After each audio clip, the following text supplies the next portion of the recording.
Hello friends, मैं श्रीकांत साहू आपको technical class YouTube channel में आपको स्वागत करता हूं। Welcome to technical YouTube class. तो आज हम पढ़ेंगे कि एमसीक्यू क्वेश्चन का सेट 5 डिस्कस करेंगे। सेट 5 जब तो हमारा सेट 4 तक डिस्कस हो चुका है, जो 30 क्वेश्चन का है। हमारे पास ऐसे 30 एमसीक्यू सेट अभी है हिंदी में और बाकी इंग्लिश में भी है। हमारे पास टोटल 3000 क्वेश्चन का सेट है। आप हमारे साथ जुड़े रहिए, देखिए, और उसके साथ हमारा पूरा थ्योरी का सिलेबस भी डिस्कशन किया जा रहा है। जैसे कि हमारे पिछले क्लास में 2 स्ट्रोक और 4 स्ट्रोक पढ़ाए थे। 2 स्ट्रोक में पूरा 2 स्ट्रोक का कैसे काम होता है उसका पूरा डायग्राम का साथ आपको बताए थे। 2 स्ट्रोक 4 स्ट्रोक में कंपैरिजन बताए थे। और उससे भी पहले बहुत सारा क्लास हो चुका है हमारा, पेट्रोल इंजन, डीजल इंजन का, उसका स्ट्रोक, उसका बार टाइमिंग सब हो गया है। अभी हम धीरे धीरे आगे बढ़ रहे हैं, तो हमारे साथ जुड़िए। अगर आप हमारे टेक्निकल क्लास में नए हैं तो आइए टेक्निकल क्लास में जुड़िए, उसको लाइक करिए, शेयर करिए और सब्सक्राइब करिए। तो चलिए, तो अभी चलते हैं पहले हमारा क्वेश्चन नंबर 1 की तरफ। Set number 5 question number 1। Question number 1 में कह रहा है, यदि एक चतुर्घात इंजन 1200 आरपीएम पर परिक्रमण कर रहा है तो विस्फोट की संख्या क्या होगी। देखिए, ये भी जो क्वेश्चन हम डिस्कस करा रहे हैं ये बहुत सारा एग्जाम में आया है और ऐसे ही क्वेश्चन पूछा जाता है। बस डिफरेंस इतना रहता है कि नंबर या चेंज रहेगा या फिर क्वेश्चन थोड़ा घुमा के पढ़ डालेगा। लेकिन आपका अगर बेसिक क्लियर है तो आप क्वेश्चन का आंसर आराम से दे सकते हैं। तो चलिए, जैसे कि आप ये पढ़ा दिए थे, पूरा इसका थ्योरी पूरा पढ़ाए थे। तो इसमें देखिए क्वेश्चन पूछा है, यदि एक चतुर्घात इंजन, कौन सा इंजन? चतुर्घात मतलब 4 स्ट्रोक इंजन, उसका आरपीएम बता रहा है 1200 आरपीएम। आरपीएम मतलब क्या रहता है? रोटेशन पर मिनट पर परिक्रमण कर रहा है तो विस्फोट की संख्या बता रहा है। तो 1200 आरपीएम पे घूम रहा है, तो इसका किसका आरपीएम है? ये इंजन का आरपीएम। कहाँ पे? क्रैंकशाफ्ट पे। तो क्रैंकशाफ्ट में एक चतुर्घात इंजन में क्रैंकशाफ्ट कितने चक्कर में एक पावर स्ट्रोक होता है? 2 चक्कर में। तो इसमें विस्फोट की संख्या एक बार होता है, तो 2 बार अगर क्रैंकशाफ्ट घूम रहा है तो विस्फोट कितना बार होगा? एक बार। तो अगर 1200 आरपीएम में घूम रहा है तो विस्फोट की संख्या कितना होगा हमारा? 600 होगा। 1200 divided by 2 equal to 600। Option A B है, ऑप्शन बी में है 600, ऑप्शन बी इज करेक्ट। हमारा चतुर्घात इंजन में 1200 आरपीएम पर परिक्रमण कर रहा है तो विस्फोट की संख्या क्या होगा? 600। ये आप बेसिक क्लियर कर दीजिए, ये क्वेश्चन आपको आसान लगने लगेगा। तो हमारा क्वेश्चन में ऐसे ही जुड़े रहिए। क्वेश्चन आंसर में बहुत ही इंपॉर्टेंट क्वेश्चन इसमें डिस्कस किया जाता है, जितने भी क्वेश्चन डिस्कस किया जाता है।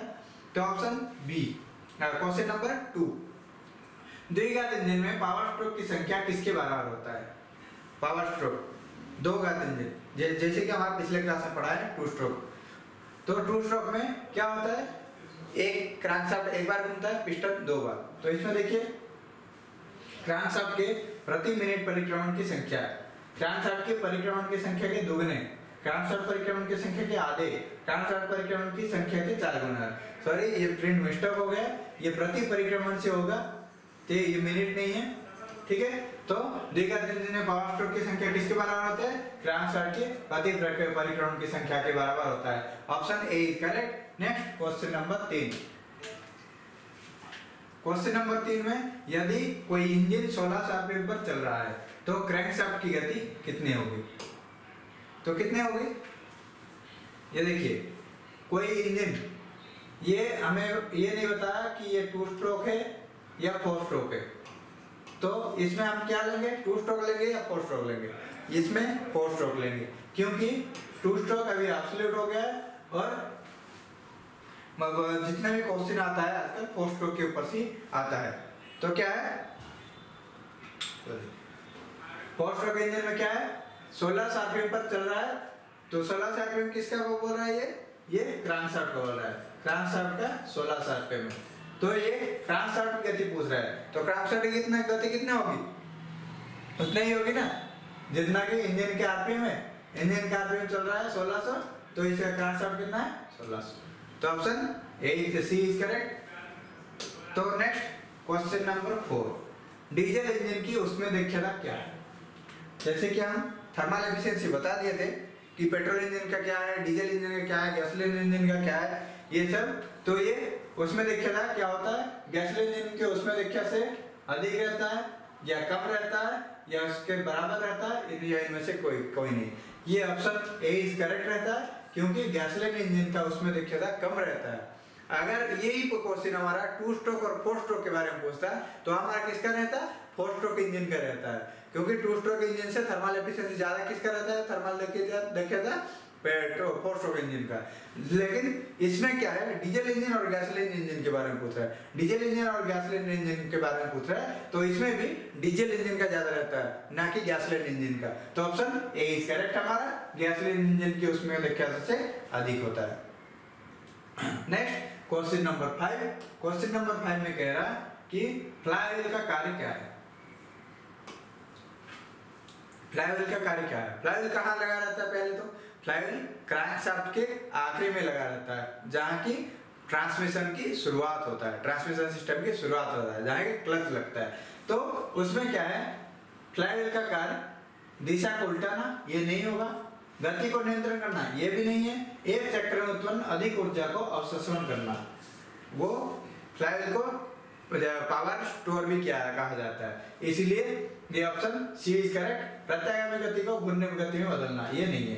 तो ऑप्शन सी इज करेक्ट हमारा। फ्लाईव्हील का कार्य क्या है, फ्लाईव्हील का कार्य है एक चक्र में उत्पन्न अधिक ऊर्जा को अवशोषण करना। नेक्स्ट क्वेश्चन नंबर 6, क्रैंक का कार्य क्या है। जैसे कि हम बता दें क्रैंकशाफ्ट का कार्य क्या है, तो जैसे कि हम इंजन में पढ़ा रहे थे कि पेट्रोल पिस्टन कैसे रहता है, पिस्टन ऊपर नीचे होता है, कैसे होता है, ऊपर नीचे होता है, मतलब रेसिप्रोकेटिंग मोशन होता है। कौन सा मोशन होता है, रेसिप्रोकेटिंग मोशन होता है। लेकिन क्रैंकशाफ्ट कैसे घूमता है, वो घूमता है गोल गोल वृत्ताकार, मतलब रोटेट होता है, सर्किल में घूमता है। तो यही है कि क्रैंकशाफ्ट का कार्य क्या है, रेसिप्रोकेटिंग मोशन को रोटरी मोशन में कन्वर्ट करना क्रैंकशाफ्ट का कार्य। तो गति को नियंत्रित करना, ये नहीं है, इंजन को बाल को चलाना, ये भी नहीं है, प्रत्यागामी गति घूर्णी गति में बदलना, मतलब रेसिप्रोकेटिंग मोशन से रोटरी मोशन में कन्वर्ट करना, ये क्रैंकशाफ्ट का कार्य है। तो ऑप्शन सी इज करेक्ट। भाग प्रवाह को नियंत्रण करना, ये भी नहीं करता, तो option C is correct. 6 number का क्या है, ऑप्शन सी। क्वेश्चन नंबर 7 की तरफ चलते हैं।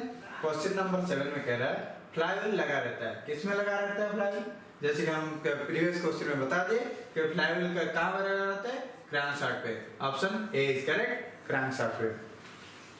Next question number 8। Question number 8 में कह रहा है क्रैंकशाफ्ट तथा कैमशाफ्ट होता है। क्रैंकशाफ्ट और कैमशाफ्ट कैसे रहता है, पहले तो आप बता दें वो कैसे जुड़ा रहता है, वो टाइमिंग चेन के द्वारा जुड़ा रहता है, क्रैंकशाफ्ट और कैमशाफ्ट। वो कैमशाफ्ट और क्रैंकशाफ्ट आपस में घूमते रहते हैं, दोनों मिलकर घूमते रहते हैं। तो वो कैसे रहता है, वो समांतर रहता है। कैसे रहता है, समांतर रहता है। तो ऑप्शन ए इज करेक्ट, समांतर रहता है, क्योंकि उसका घेर मैच होने के लिए वो समांतर रहना जरूरी है, तो वो समांतर रहता है। Next question number 9। Question number 9 में क्रैंकशाफ्ट और कैमशाफ्ट का गियर रेशियो कितना रहता है, ये हम बता दें। क्रैंकशाफ्ट और कैमशाफ्ट का गियर रेशियो लगभग 2:1 रहता है, तो ऑप्शन बी इज करेक्ट हमारा। क्रैंकशाफ्ट और कैमशाफ्ट का गियर अनुपात कितना रहता है, 2:1, मतलब जस्ट उसका double. Next question number 10। Flywheel का कार्य क्या है, जैसे कि हम बता दें कि वो पावर स्टोर करता है, तो ऑप्शन में देखिए ऊर्जा जमा करता है, हाँ पावर स्टोर करता है। ऊर्जा प्रदान करता है, हाँ ये भी करेक्ट है, क्योंकि जब वो स्टोर करता है तो प्रदान भी तो करेगा, स्टोर करता है तो देगा भी उसको। नेक्स्ट ईंधन का स्मूथ चलने में सहायता करता है, ये भी करेक्ट है, क्योंकि वो बैलेंसिंग करता है, एक टाइप का बैलेंसिंग भी करता है। नेक्स्ट ये सभी, तो ये सभी है हमारा, ये तीनों हमारा फ्लाईव्हील का कार्य है, तो option D is correct. Next question number 11 की तरफ चलेंगे। क्वेश्चन नंबर 11 की तरफ चलने से पहले हम बता दें कि आप ये कोई भी क्वेश्चन को नेगलेक्ट मत करिएगा, क्योंकि ये सब क्वेश्चन आ चुका है एग्जाम में। जैसे कि ये सब पहले एक दो सेट में क्या है, जो जितना क्वेश्चन आप डिस्कस कराए थे वो नॉर्मल था, लेकिन अभी धीरे धीरे क्वेश्चन हार्ड हो रहा है, वो कैसे घुमा के बता रहा है वो पूरा हम बता रहे हैं। तो आप हमारे साथ जुड़िए, उसको अच्छे से आप पूरा नोट करिए, याद रखिएगा, जो याद करने वाला चीज और जो समझने वाला चीज वो अच्छे से समझ के अपने ध्यान में रखिएगा। ये नहीं कि आपका एग्जाम नहीं है तो आप पढ़ना छोड़ दो या फिर उसको ब्रेक कर दो। ब्रेक नहीं करना है, हमको पढ़ते जाना है। हमारा कोई भी एग्जाम होगा तो नेक्स्ट एग्जाम में हमें क्रैक करना है, ठीक है। नेक्स्ट क्रैंकशाफ्ट कैमशाफ्ट से जुड़ा रहता है, किसमें? अभी हम बता दिए थे प्रीवियस क्वेश्चन में, किसमें था? टाइमिंग चेन से जुड़ा रहता है। नेक्स्ट क्वेश्चन नंबर 12, फ्लाईव्हील किसका बना रहता है? तो हम बता दें ये मटेरियल मेड बता रहा है, कौन सा मटेरियल से बना है। जैसे कि हमारे पास बहुत सारे है, क्रैंकशाफ्ट किससे बना होता है, पिस्टन किससे बना रहता है, कैमशाफ्ट किस में बना रहता है, ये सब का जो डिटेल्स है ये हम जब हमारा थ्योरी क्लास आएगा उसमें हम बताएंगे। तो इसका ऑप्शन हम बता दें कि इसका ऑप्शन है एलो स्टील। कहाँ बना रहता है? एलो स्टील से बना रहता है। क्या हमारा? फ्लाईव्हील। फ्लाईव्हील कौन सा है? जो क्रैंकशाफ्ट के आखिरी में है, जो पावर स्टोर करता है। Next question number 13। Question number 13 में कह रहा है कि फ्लाईव्हील का आकार किस पर निर्भर करता है। जैसे कि हम 2 स्ट्रोक 4 स्ट्रोक में बता रहे थे कि जब 2 स्ट्रोक इंजन में हमारा फ्लाईव्हील का ज्यादा बड़ा होना जरूरी नहीं है, जबकि 4 स्ट्रोक इंजन में उसका साइज के हिसाब से हमारा फ्लाईव्हील का बड़ा और छोटा उसको नियंत्रित कर, मतलब उसका स्पेसिफाई होता है कि उसका आकार कितना बड़ा होना चाहिए। तो जैसे ही क्वेश्चन है हमारा पिछले क्लास में, देखिए हमारा क्लास के हिसाब से क्वेश्चन भी चलता है, तो इस हिसाब से सिलेंडर की संख्या, फ्लाईव्हील का आकार किस पर निर्भर करता है? सिलेंडर की संख्या इस पे भी निर्भर करता है। ये 2 सिलेंडर है, 3 सिलेंडर है, 4 सिलेंडर है, 5 सिलेंडर है, या 10 सिलेंडर है, 12 सिलेंडर है, ये पूरा सिलेंडर की संख्या से भी ये निर्भर करता है। इंजन की बनावट, इंजन कैसे बना है, इनलाइन बना है, रोटरी बना है, कैसे बना है, इंजन के बनावट के हिसाब से भी ये करता है। तो इसलिए ए एंड बी दोनों, तो ऑप्शन सी इज करेक्ट हमारा। ये दोनों निर्भर करता है फ्लाईव्हील का साइज कितना होना चाहिए, उसका आकार कितना बड़ा होना चाहिए। तो next question number 14। Question number 14 में कह रहा है पेट्रोल इंजन की थर्मल एफिशिएंसी कितना होता है। पेट्रोल इंजन की थर्मल एफिशिएंसी कितना होता है? तो हम बता दें कि ये 25% रहता है पेट्रोल इंजन का थर्मल एफिशिएंसी। ये हम पहले बता चुके थे आपको पेट्रोल इंजन और डीजल इंजन के बारे में, ठीक है। तो थर्मल एफिशिएंसी कितना रहता है? 14 नंबर का B, 25%। Next question number 15, petrol engine की कितने आरपीएम तक चल सकता है? हाँ, ये इंपॉर्टेंट क्वेश्चन है। एक पेट्रोल इंजन वो कितने आरपीएम तक चल सकता है? मतलब उसका मैक्सिमम रहता है कि 5000 आरपीएम तक वो चल सकता है। कितना आरपीएम तक चल सकता है? 5000 आरपीएम तक चल सकता है। अभी जितना भी इंजन बना है वो कितना, किसी का 3000 आरपीएम, किसी का 3500 आरपीएम, किसी का 4000 आरपीएम। तो इसमें ये कह रहा है कि पेट्रोल इंजन कितने आरपीएम तक चल सकता है, तो ये 5000 RPM. Next question number 16। Question number 16 में कह रहा है पेट्रोल इंजन के लिए विशिष्ट ईंधन खपत कितना होता है? विशिष्ट ईंधन खपत, स्पेसिफिक फ्यूल कंजप्शन, जो इंग्लिश में एक टर्म है थ्रस्ट स्पेसिफिक फ्यूल कंजप्शन।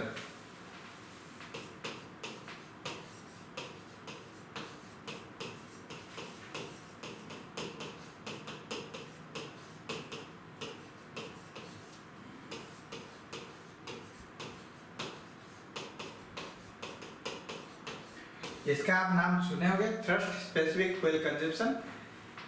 यही है विशिष्ट ईंधन खपत।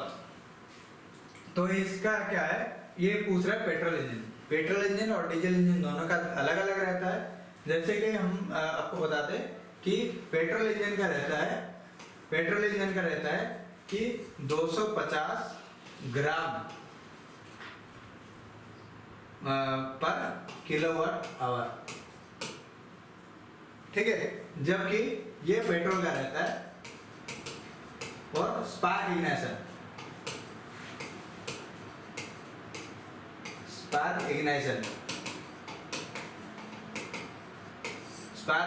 से रहता है 250 ग्राम पर किलोवाट आवर। जबकि डीजल इंजन में रहता है ये 200 ग्राम पर किलोवाट आवर। कितना रहता है? 200 ग्राम पर किलोवाट आवर। तो ये हमारा डीजल पेट्रोल इंजन का पूछ रहा है, तो पेट्रोल इंजन में हमारा ऑप्शन क्या है 0.27 kg पर किलोवाट आवर है। मतलब ये इसमें ग्राम में लिखा जाए तो ये 270 ग्राम पर किलोवाट आवर। ठीक है, तो ये इसके आसपास है, तो ऑप्शन डी इज करेक्ट हमारा। कौन सा है पेट्रोल इंजन के लिए विशिष्ट ईंधन खपत? Option D is correct, 0.27 kg पर किलोवाट आवर। हम जो बोर्ड में लिखते हैं वो ध्यान से देखिए, जो कि हमारा एग्जाम में आता है वो सब हम बोर्ड में लिखते हैं। ठीक है, और हम इसीलिए आपको पूरा डिस्कस कराते हैं क्योंकि आपका क्वेश्चन में कुछ भी डाउट ना रहे। Next question number 17। Question number 17 में कह रहा है क्रैंकशाफ्ट व कैमशाफ्ट की गति का अनुपात कितना रहता है? स्पीड। क्या पूछ रहा है? स्पीड। तो ये ऑप्शन ए इज करेक्ट हमारा।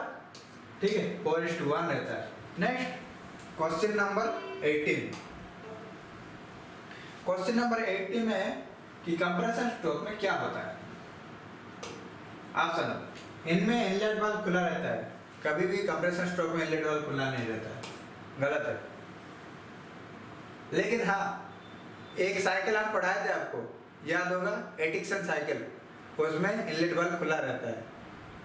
ठीक है, तो ये अगर इसमें ये मेंशन करता कि कौन सा साइकिल में पूछ रहा है तो उसमें आप ये कहते हैं। लेकिन बेसिक क्या कहता है? बेसिक कहता है कि हमारा कंप्रेसर स्ट्रोक में क्योंकि दोनों वाल्व बंद रहेगा, उसके बाद कंप्रेस होगा तो उसमें इनलेट और एग्जॉस्ट दोनों बंद होता है, और वही सब जानते हैं। लेकिन जब वो स्पेसिफाई करता है कि कोई भी साइकिल एक पूछता है तो वो साइकिल के बारे में आपको जानना जरूरी है। आपके पूरा साइकिल, पूरा 9 cycle, petrol auto cycle, diesel cycle, dual cycle, Carnot cycle, Atkinson cycle, Brayton cycle, Ericsson cycle, ये वाइंकल साइकिल, ये पूरा साइकिल हम पढ़ा है। आप हमारा प्रीवियस वीडियो में जाके चेक कर सकते हैं कौन सा कैसे काम करता है और कब से चालू हुआ है और वो कहाँ यूज होता है। उसका साइकिल का पीवी डायग्राम के साथ हम बताएं, आप जाइए हमारा प्रीवियस वीडियो देखिए, वो पूरा साइकिल को याद रखिए, वो एग्जाम में भी आता है। नेक्स्ट तो क्या है, क्वेश्चन की तरफ आते हैं। कंप्रेसर स्ट्रोक में क्या होता है? इनमें खुला हुआ इनलेट वाल्व भी बंद हो जाता है, तो ये ठीक है क्योंकि कंप्रेसर स्ट्रोक में इनलेट वाल्व बंद हो जाता है। क्यों? उसका प्रीवियस स्ट्रोक क्या रहता है? सेंसर स्ट्रोक, उसमें इनलेट वाल्व खुला रहता है तो इसमें बंद होता है। ए और बी दोनों सत्य है, इनमें से कोई नहीं, तो ऑप्शन बी इज करेक्ट है हमारा। इनमें खुला हुआ इनलेट वाल्व भी बंद हो जाता है। नेक्स्ट क्वेश्चन नंबर 19 की तरफ चलते हैं। क्वेश्चन नंबर 19, वाल्व टाइमिंग में इनलेट वाल्व कितने डिग्री पर खुलता है? ये क्वेश्चन याद करने वाला क्वेश्चन है। कौन सा क्वेश्चन है? याद करने वाला। ये 219 डिग्री रहता है इनलेट वाल्व, लेकिन ये डिफर रहता है, इंजन के हिसाब से रहता है। तो ये हम बेसिक इंजन के बारे में बता रहे हैं जिसमें कि पूरा सब में बेसिक सेम रहता है लगभग। ठीक है, उसमें इनलेट वाल्व कितने डिग्री पे खुला रहता है? 219 degree. Next question number 20। Question number 20 में वाल्व टाइमिंग है एग्जॉस्ट वाल्व कितने डिग्री पे खुलता है? तो ये है 232 डिग्री। कितने में? 232 डिग्री। ये याद रखिएगा, inlet valve 219, exhaust valve 232। Next question number 21, valve timing में इनलेट वाल्व तथा एग्जॉस्ट वाल्व को ओवरलैपिंग कितना होता है? ओवरलैपिंग कितना होता है? ओवरलैपिंग मतलब हम बता दिए थे। ओवरलैपिंग क्या होता है?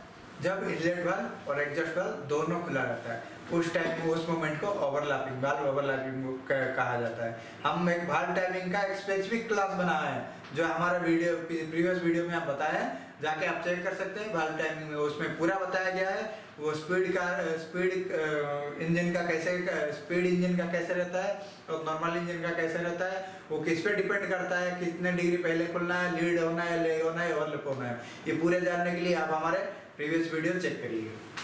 तो इसमें ऑप्शन डी इज करेक्ट हमारा, 16 डिग्री है। ठीक है, वाल्व टाइमिंग में इनलेट वाल्व तथा एग्जॉस्ट वाल्व का ओवरलैपिंग कितने डिग्री पे होता है? 16 डिग्री पे। नेक्स्ट क्वेश्चन नंबर 21 पे आते हैं। क्वेश्चन नंबर 21 खत्म हो गया, 22 पे आते हैं। क्वेश्चन नंबर 22 में कहा गया है कि निम्नलिखित किस इंजन के प्रत्येक चक्कर में एक पावर स्ट्रोक होता है? तो कौन से इंजन में प्रत्येक चक्कर में एक पावर स्ट्रोक? प्रत्येक चक्कर मतलब कौन सा चक्कर बता रहा है, क्रैंकशाफ्ट के बता रहा है। कौन सा चक्कर बता रहा है, क्रैंकशाफ्ट। क्रैंकशाफ्ट में तो क्या है, 2 स्ट्रोक इंजन का एक बार चक्कर में एक पावर स्ट्रोक होता है, तो option B is correct. Next question number 23, निम्नलिखित किस इंजन के प्रत्येक 2 चक्कर में एक पावर स्ट्रोक होता है, ये बनने वाले 2 चक्कर में, तो ये 4 स्ट्रोक इंजन है, option A is correct. Next question number 24, question number 24 में बताया गया पिस्टन द्वारा एक स्ट्रोक में खाली किए गए आयतन को क्या कहते हैं। हमारा एक ये क्या कहते हैं, पिस्टन द्वारा एक स्ट्रोक में खाली किए गए आयतन को, कौन सा आयतन, मतलब ये टीडी से बीडीसी जब आता है उसका पूछ रहा है, तो ये इसको क्या कहते हैं, पिस्टन डिस्प्लेसमेंट कहते हैं। क्या कहते हैं, पिस्टन डिस्प्लेसमेंट कहते हैं।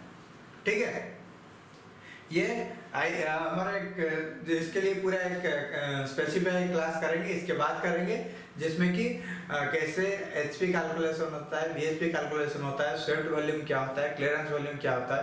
ये हमारे कमेंट बॉक्स में एक हमारे सज्जन कमेंट किए थे कि ये बारे में एक क्लास करिए, तो उसका भी करेंगे क्लास, अभी इसके बाद करेंगे। तो इसका अभी याद रखिए, पिस्टन द्वारा एक स्ट्रोक में खाली किए गए आयतन को क्या कहते हैं, पिस्टन डिस्प्लेसमेंट कहते हैं और स्वेप्ट वॉल्यूम कहते हैं। Next question number 25, question number 25 में है किसी इंजन में खर्च फ्यूल एनर्जी एवं आउटपुट के अनुपात के निम्न में क्या कहते हैं। तो ये क्वेश्चन बढ़िया क्वेश्चन है।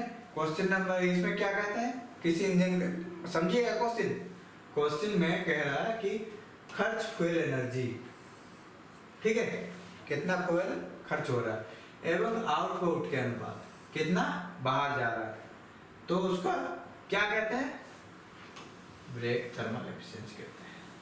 क्या कहते हैं, ब्रेक थर्मल एफिशिएंसी कहते हैं। तो ये ऑप्शन सी इज करेक्ट। ठीक है, क्योंकि कंप्रेसर में से कौन सा कहा जाता है कि कौन सा आयतन पे उसको कौन सा रेशियो में कंप्रेस किया जाता है, उसका आयतन को बोलते हैं।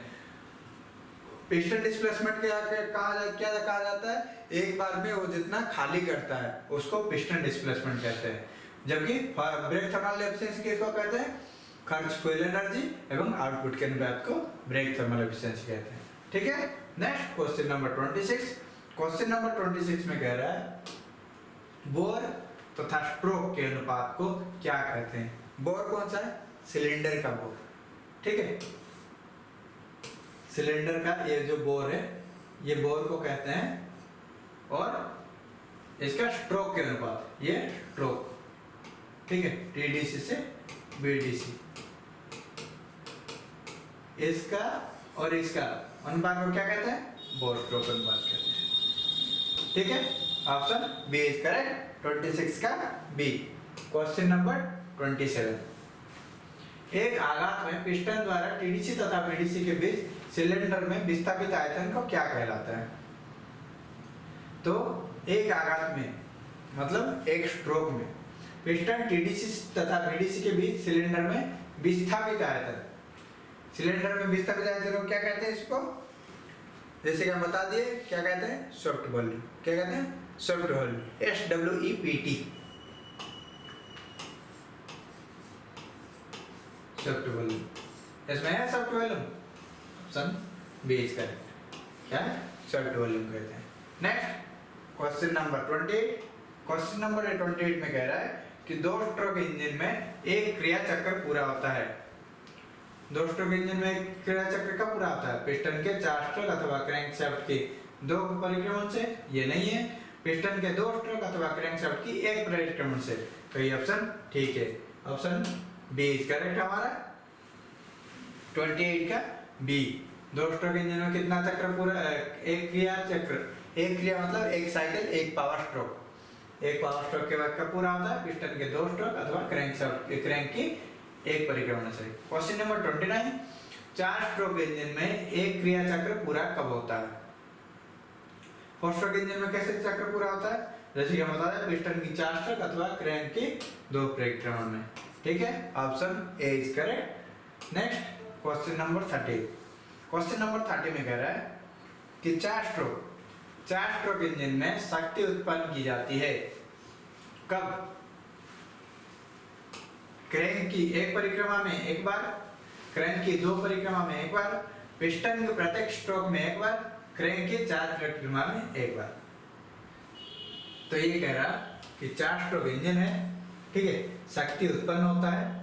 कौन सा बात कर रहा है? पावर स्ट्रोक की बात कर रहा है। तो इसमें क्या है, क्रैंक की 2 परिक्रमा में एक बार पावर स्ट्रोक होता है, ये ठीक है। तो option B is correct, crank की 2 परिक्रमा में एक बार शक्ति उत्पन्न होता है। Next question number 31, 2 stroke engine में शक्ति उत्पन्न की जाती है। 2 स्ट्रोक इंजन में कब शक्ति उत्पन्न की जाती है? क्रैंक के एक चक्कर में एक बार।